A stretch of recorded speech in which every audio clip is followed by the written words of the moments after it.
terbaik ku terima darimu. Rancanganmu indah bagiku, bab ku hidup selalu di dalammu. Tiada pernah ku meragukan bukti kasih dan karya salibmu. Kau telah mati gantikan hidupku, sebab itu ku selalu bersyukur. Kasih-Mu memulihkan hidupku, kuasa-Mu membangkitkan rohku. Darah-Mu telah tercurah bagiku, pengorbanan-Mu sempurna.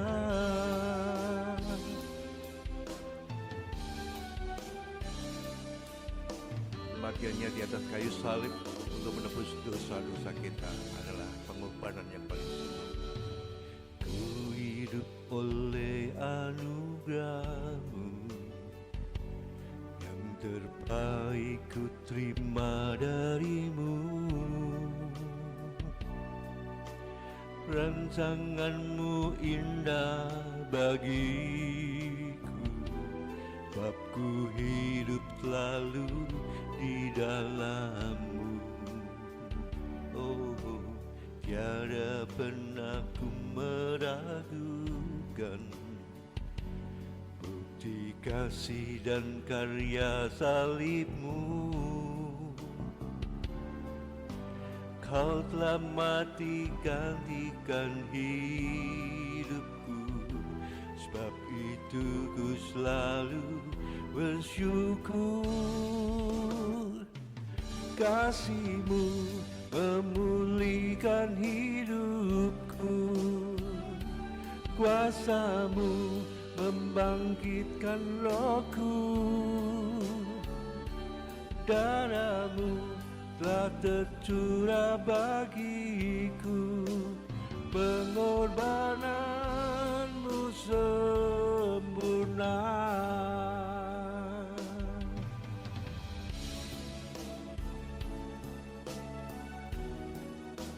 Dari Adam, pengorbanan itu telah dimulai dengan disembelihnya seekor domba untuk dijadikan cawat bagi manusia yang pertama, Adam dan Hawa.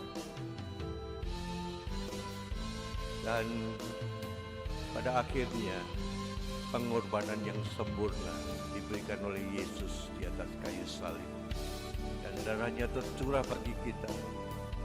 Haleluya, haleluya. Kasih-Mu memulihkan hidupku, kuasa-Mu membangkitkan rohku. Darah-Mu telah tercurah bagiku, pengorbanan-Mu sempurna. Kasih-Mu memulihkan hidupku, Tuhan. Hanya kuasa-Mu yang membangkitkan kembali rohku. Dan kami percaya darah-Mu itu tidak sia-sia tercurah bagi kami semua, yang bagi hari ini datang kepadamu, karena itulah pengorbanan-Mu yang paling sempurna. Terima kasih Tuhan Yesus. Terima kasih. Pengorbanan-Mu telah menjadikan kami mendapatkan pengampunan dan mendapatkan hidup yang kekal bersama-Mu. Terima kasih Tuhan. Haleluya. Terpujilah nama Tuhan Yesus kita. Amin. Bapak Ibu, ada sebuah lagu yang setiap pada Paskah selalu dinyanyikan, dan lagu ini diciptakan oleh Bapak Bill Gaither dan istrinya Gloria Gaither. Dan Bapak Bill Gaither ini sekarang sudah berusia 90 tahun. Kita tentu mengenal lagu-lagu ini karena lagu ini senantiasa dinyanyikan pada setiap Paskah, yaitu hari kemenangan bagi umat percaya. Kita akan menyanyikan lagu ini, dan sebelumnya kita akan dengarkan bahwa lagu ini diciptakan pada saat Perang Vietnam dan di saat Ibu Gloria sedang mengandung anaknya yang ketiga. Because He Lives menjadikan keluarga Bill Gaither ini menatap ke depan bahwa ada seorang yang hidup bagi manusia yang berdosa. Kita nyanyikan bersama.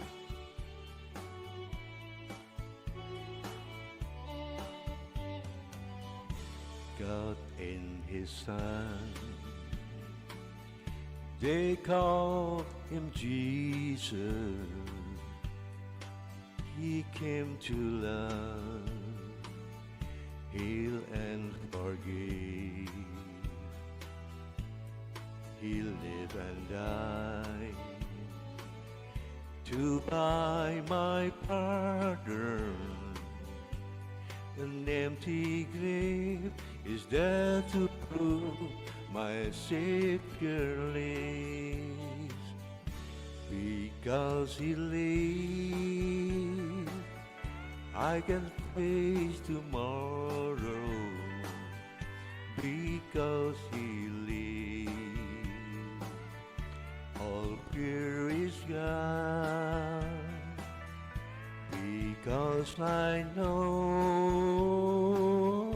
He holds the future, and life is worth living just because He lives.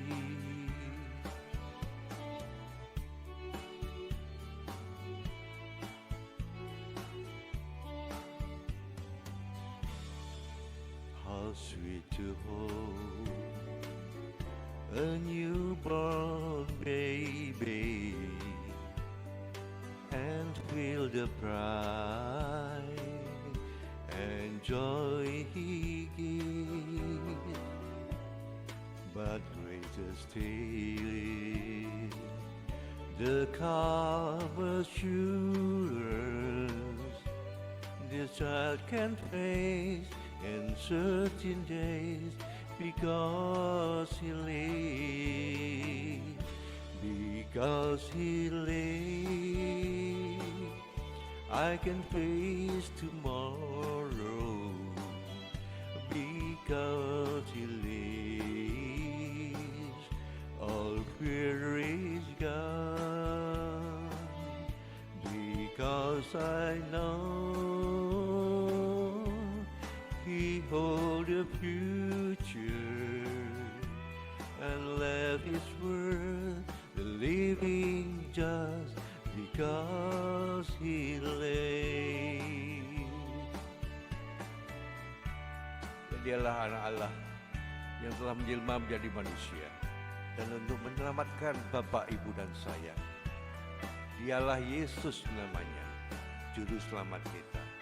Dia telah hidup sampai selama-lamanya. Anak Allah, Yesus namanya, menyembuhkan, menyucikan. Dia akan mati,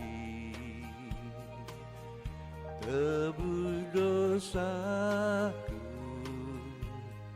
Kubur kosong membuktikan Dia hidup. Sebab Dia hidup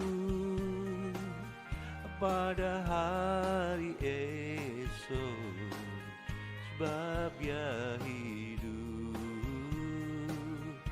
ku tak gentar, karena ku tahu Dia pegang hari esok. Hidup jadi berarti sebab Dia hidup. Katakan hidup jadi berarti. Hidup jadi berarti sebab Dia hidup. Haleluya, haleluya. Puji Tuhan, Dia hidup untuk kita. Haleluya, amin.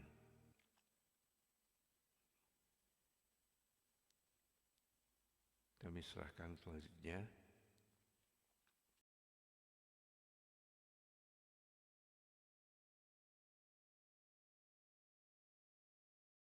Bapa di surga, tetapi Bapa yang tinggal di dalam hati kami, senantiasa hadirlah dalam ibadah pada pagi hari ini, di mana kami berkumpul di dalam kasih dan kuasa Tuhan. Hadirlah Engkau ya Tuhan di tempat ini. Dalam nama Tuhan Yesus kami berdoa. Amin.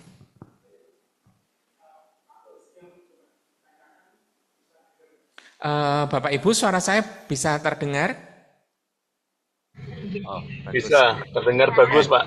Oh ya, selamat pagi Bapak Ibu, baik yang di ruangan kantor Christophorus maupun di jaringan Zoom. Saya diberikan kepercayaan sekaligus kehormatan sekali lagi untuk hari ini membagikan sebagian firman Tuhan. Mari kita baca 1 Petrus 2 ayat 19 sampai 21. Akan saya bacakan buat Bapak Ibu Saudara. Saya akan membaca dari Alkitab TB2. Pada pagi hari ini kita akan berbicara tentang yang menabur kebaikan pun bisa menuai penderitaan. 1 Petrus 2 ayat 19 sampai 21. Demikian firman Tuhan, sebab adalah anugerah jika seseorang karena sadar akan kehendak Allah menanggung penderitaan secara tidak adil. Sebab dapatkah disebut pujian jika kamu sabar menderita pukulan karena kamu berbuat dosa? Tetapi jika kamu berbuat baik dan karena itu kamu sabar menderita, hal itu adalah anugerah di hadapan Allah.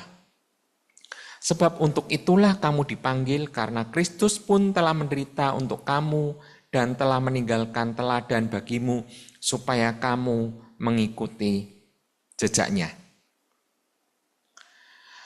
Demikian jauh firman Tuhan yang kita baca, berbahagialah kita yang senang merenungkan firman Tuhan dan menghidupinya. Bapak Ibu, hari-hari ini kita banyak mendengar satu nama, yaitu seorang bapak muda yang bernama Amsal Christy Sitepu.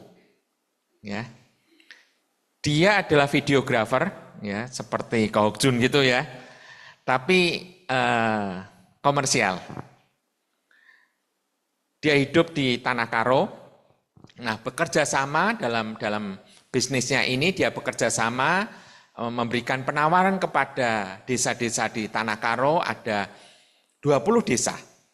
Nah, singkat cerita ada kesepakatan kerjasama tersebut. Si Amsal ini membuat video profil desa masing-masing seharga 30 juta penawarannya. Nah, itu kesepakatannya. Sampai jadi durasinya 11 menit jadi ya. 20 desa, kepala desanya itu puas semua, beres semua. Tetapi belakangan ada masalah. Karena di dalam tagihannya itu, dalam proposalnya sebetulnya sudah ada, yaitu ada poin-poin ya, 30 juta itu kan di breakdown. Ada penyewaan alat, ada ide, ada editing, ada cutting, ada dubbing, wah istilah-istilah video. Saya perlu menghafalkan ini untuk menyampaikan di sini. Nah, oleh Amsal semua itu kan ada poin-poinnya karena memang bisnis profesional ya. Misalnya editing, cutting, dubbing itu dikasih 1 juta, 1 juta, 1 juta gitu. Ada penyewaan diperhitungkan 30 hari. Ya, ada idenya 1 juta juga. Itu seingat saya daftar itu. Nah, ternyata oleh badan pemeriksa Kabupaten Karo dianggap ini melakukan markup. Ya. Bahasa Indonesianya markup itu apa? Penggelembungan anggaran. Karena ternyata pada pelaksanaannya penyewaan alat-alat itu tidak sampai 30 hari sudah selesai. Ya. Saya jadi ingat kalau Om Peterson jahit gitu ya. 10 dino jadi gitu. Tapi ternyata 5 hari sudah jadi. Lah ceritanya mirip-mirip itu. Cuma ini penyewaan alatnya. Nah, ide itu kan enggak perlu. 0. Editing 0. Dubbing 0. Cutting 0. Ya, itu yang jadi masalah. Singkat cerita, Amsal ditahan sampai 131 hari. Nah, belakangan dunia hukum Indonesia ini kan banyak menjadi sorotan karena ternyata penegakan hukum itu kan sering dikenal apa? Tajam ke bawah, tumpul ke atas, ya kan? No viral, no justice. Nah, ini viral. Termasuk saya follow media sosialnya Amsal yang sejak ditahan dikelola oleh istrinya. Kristen. Tanah Karo kan memang mayoritas Kristen. Saya coba baca itu. 70%-an sekitar itu Kristen. Kristen dan Katolik. Ditahan sampai 131 hari berarti 4 bulan lebih. Viral akhirnya rame ditangani oleh Komisi 3 DPR. Dibebaskan. Ya. Nah ini proses hari-hari ini setelah perjumpaan antara penegak hukum dalam hal ini Kejaksaan, Karo, dengan Komisi 3 beberapa hari lalu ini sepertinya akan berlanjut dengan pemberian sanksi kepada para jaksa ini. Nah, saya mau menyoroti apa? Bahwa bila terjadi kesepakatan, saya background kebetulan ada belajar hukum sedikit-sedikit ya, saya lulusan hukum. Kalau perjanjian perikatan, istilahnya perikatan itu sudah terjadi kesepakatan oleh kedua belah pihak, apalagi hasilnya itu sudah oke, itu sudah tidak bisa dipermasalahkan. Apalagi yang namanya korupsi itu, ini pihak ketiga, bukan pejabat publik, bukan pejabat pemerintah. Ada terjadi anomali keanehan ini memang. Nah, saya mau menyampaikan bahwa orang seperti Amsal ini, itu banyak sebetulnya. Melakukan hal yang wajar, normal, baik. Baik itu kan artinya begini. Orang yang bekerja memenuhi sesuai perjanjian itu baik. Saya pikir gitu. Banyak orang yang sudah ada perjanjian ternyata dia mengingkari. Bahasa hukumnya bahan prestasi dengan perjanjian. Tapi kalau dia sudah sesuai on track dengan perjanjian, hasilnya memuaskan, baik. Tetapi apa yang dia lakukan dengan baik, ya, sesuai pekerjaan perjanjiannya, ternyata bisa masuk bui 131 hari, meskipun nantinya juga dibebaskan. Nah, surat Petrus ini disampaikan kepada jemaat di sekitar Asia Kecil. Saya mencoba membaca-baca sedikit literasi yang mendukung surat Petrus ini. Asia Kecil sekarang itu di Turki ya. Kalau negara itu ada Kapadokia, Galatia, dan sebagainya itu. Tujuan Petrus menulis surat ini adalah untuk memberikan kekuatan kepada jemaat di Asia Kecil sana yang tersebar agar apa? Tahan menderita. Dia menulis sabar, ya. Kuat dan teguh. Bahkan kalaupun menderita ketika kamu melakukan kebenaran, tetaplah sabar. Bahkan di kalimat ayat berikutnya, tetapi jika kamu berbuat baik dan karena itu kamu sabar menderita, hal itu adalah anugerah. Dapatkah disebut pujian jika kamu sabar menderita pukulan karena kamu berbuat dosa? Amsal layak dihukum di bui kalau dia melakukan misalnya penggelapan uang, ya, ingkar janji. Kalau salah masuk bui itu wajar. Tetapi kalau melakukan kebaikan seperti Petrus tulis ini, itu adalah anugerah. Nah, selama ini kita itu banyak mendengar orang-orang Kristen ini kan bebas dari penderitaan. Kalau sudah terima Tuhan Yesus, Yesus jawabnya semua beres. Saya sudah lama enggak memakai kata, kalau saya menulis kata sukses, saya sudah mencoba menghindari sudah bertahun-tahun. Karena maknanya sukses itu bias. Apalagi dulu pernah ada namanya teologi kesuksesan ya, tahun 80-an, 90-an itu. Sekarang yang dinamakan penderitaan itu seperti apa? Apakah harus masuk penjara seperti Amsal? Enggak. Apakah harus sakit di rumah sakit? Enggak. Banyak sekarang relasi-relasi berkeluarga pun itu menjadi penderitaan.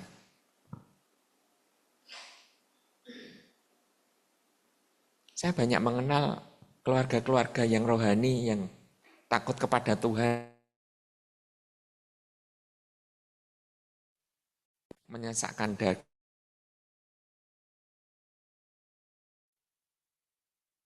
Itu penderitaan?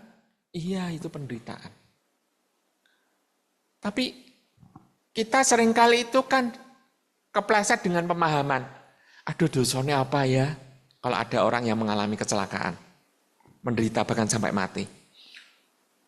Kadang ada orang-orang yang lancang ketika besuk orang sakit yang tidak sembuh-sembuh.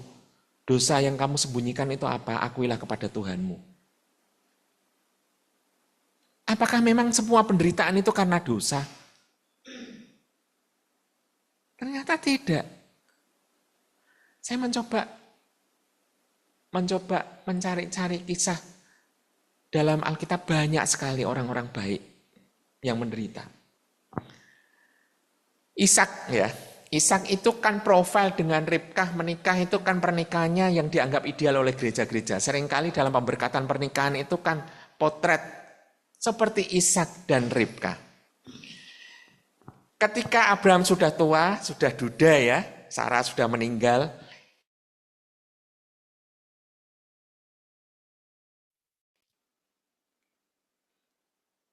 Pembantunya yang setia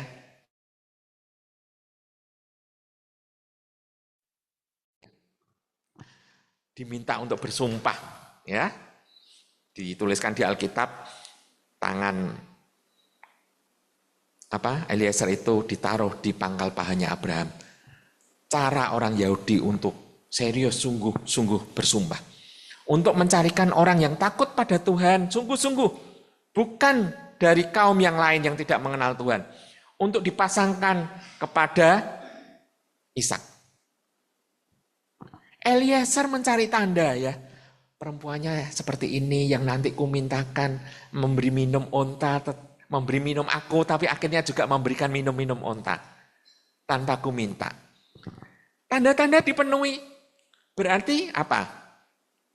Sudah tanya kepada Tuhan kan. Bukan hanya itu, Ribkah itu juga dari kerabat sendiri. Ya, kerabatnya Abraham. Masih saudara jauh, famili jauh. Jadi secara bibit, bobot, bebet itu ada. Tapi apa yang terjadi? Kalau kita cek di Alkitab. Di masa tuanya, Ishak itu kalau kita empati posisi Ishak, nyesek loh. Sudah tidak bisa melihat dengan jelas. Tapi ternyata kekasihnya, separuh jiwanya yang bernama Ribkah yang dulu diambil menjadi istrinya itu, menjadi otak tipu muslihat di dalam keluarga gara-gara Ribkah lebih mencintai Yakub daripada Esau. Penderitaan Ishak iya, bahkan Alkitab bungkam itu. Bisa jadi itu menjadi pergumulan sampai Ishak mati. Tuhan Yesus dalam memuridkan 12 muridnya, apakah ada perbedaan? Tidak, setiap hari berjumpa. Makan, minum, tidur, doa, nyata di komunitas itu. Apakah Yesus bisa disebut gagal ketika muncul Yudas? Apakah Allah bisa disebut gagal ketika menciptakan Adam dan Hawa, tapi ternyata setelah berinteraksi sehari-hari, bercakap-cakap dengan indah, akhirnya juga mengkhianati Allah? Sekarang ini kan di media sosial baru rame ya. Parenting. Ya. Istilah durhaka itu dulu itu setahu saya hanya untuk anak-anak yang melawan orang tua. Tapi sekarang para tokoh-tokoh medsos itu, orang-orang pinter, banyak perempuannya ya. Itu menyatakan orang tua yang tidak memberikan parenting dengan baik kepada anak-anaknya, itu juga durhaka kepada anak-anaknya. Wong anak-anak itu hadir atas karepe orang tua kok. Mereka hadir bukan karepnya mereka. Saat-saat ini banyak orang tua menderita.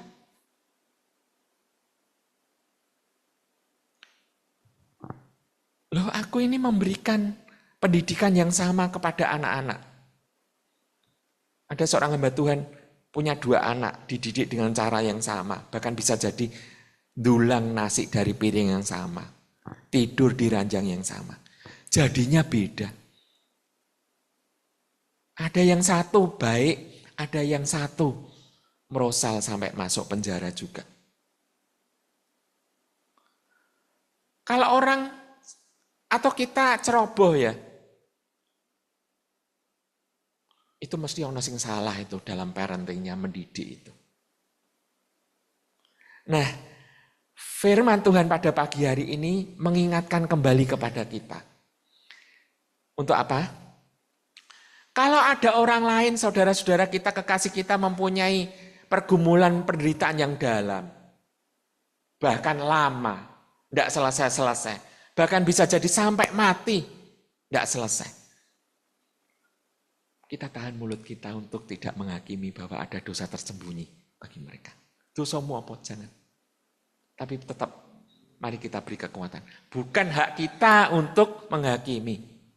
Bukan hak kita. Tetapi mari kita support, doakan supaya tetap sabar dan kuat. Karena jauh-jauh hari Petrus, surat ini ditulis diperkirakan tahun 60-an atau 80-an Masehi. Itu sudah menuliskan bahwa kalian itu bisa menderita bukan karena melakukan kejahatan, tetapi meskipun melakukan kebaikan,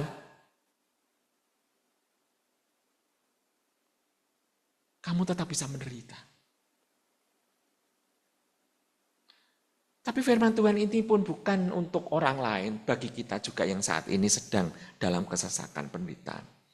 Entah kondisi keuangan, entah sakit penyakit, ketakutan-ketakutan masa depan, relasi dalam berkeluarga, suami istri, orang tua anak. Itu pun merupakan penderitaan loh, penderitaan. Banyak orang-orang kaya yang punya duit, bisa keluar negeri, setiap beberapa bulan keluar negeri. Tapi ketika ada relasi yang kurang baik di dalam keluarga, itu ada something missing. Ada sesuatu yang hilang, yang kurang dalam kehidupan.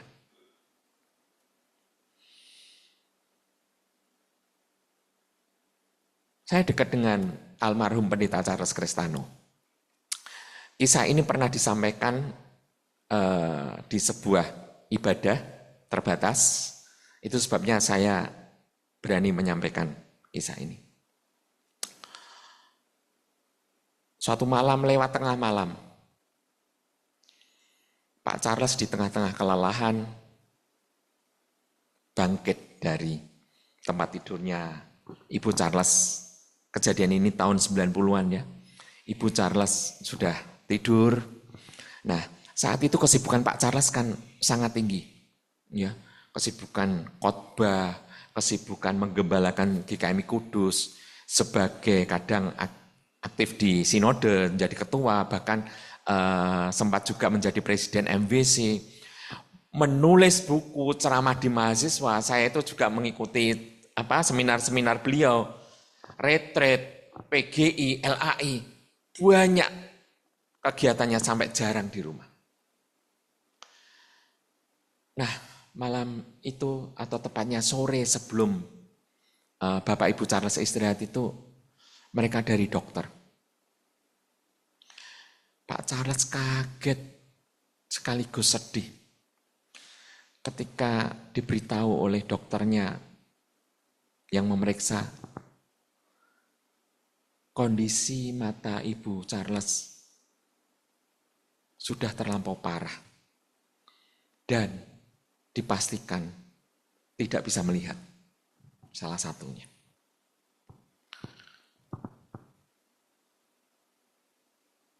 Kita bisa membayangkan kesedihan Pak Charles yang begitu besar dan dalam dengan yang terjadi atas kekasih jiwanya. Itu sebabnya lewat tengah malam itu, di tengah-tengah kelelahannya, Pak Charles cerita duduk di balik meja tempat beliau belajar. Di depannya jendela.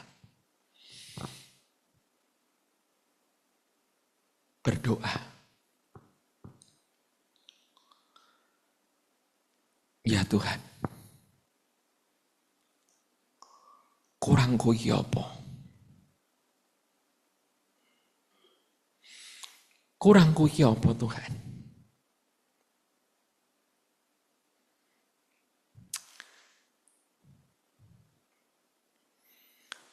Lalu Pak Charles menunduk, nangis.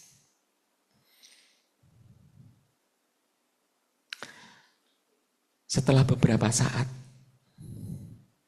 dia mendengar suara. Charles, lihatlah aku. Kurangku iki apa nggo kowe? Suara Yesus menyapa kepada Pak Charles.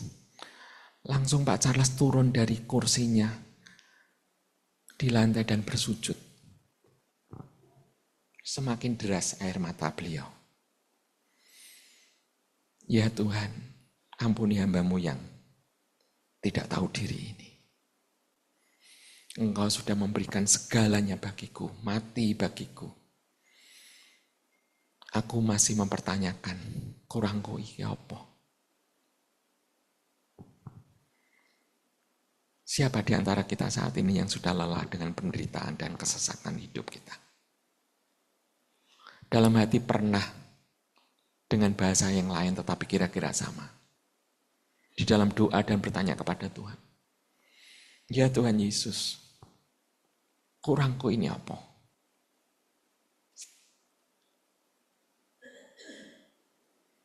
Pagi hari ini dia bertanya juga kepada kita, bukan hanya kepada Pendeta Charles almarhum. Yesus bertanya kepada kita, setiap kita, termasuk saya. Dengan tangan berdarah. Budi, kurangku iki apa? Amin. Mohon Pak Andreas bisa menanggapi firman Tuhan ini.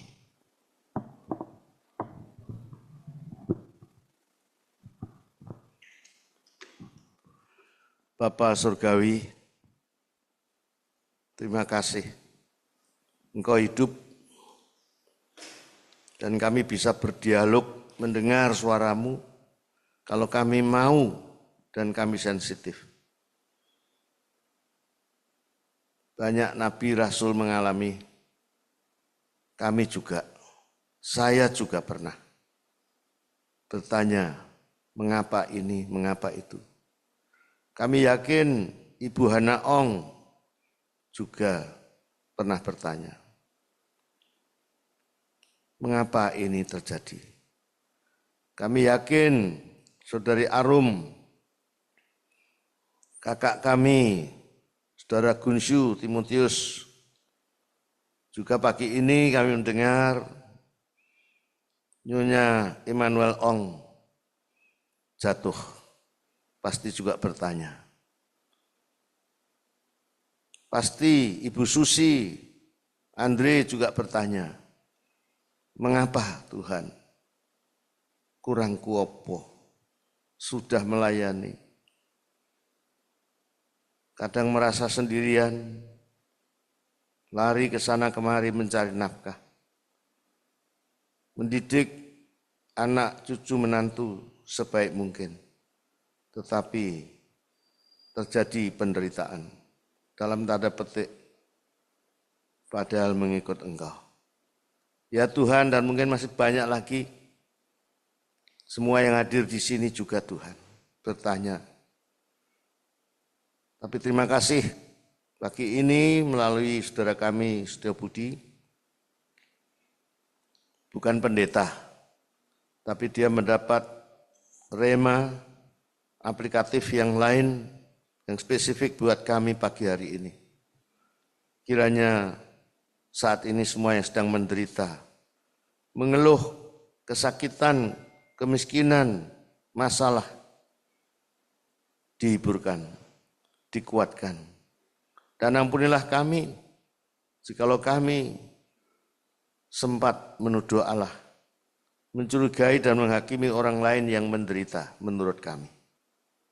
Padahal firman-Mu berkata, jangan engkau menghakimi supaya engkau tidak dihakimi.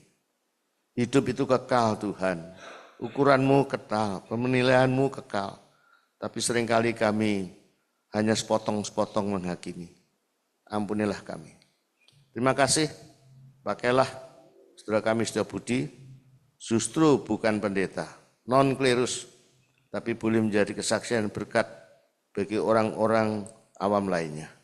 Terima kasih, demikian kami ucapkan syukur atas firman-Mu, dalam nama Tuhan Yesus Kristus kami bersyukur.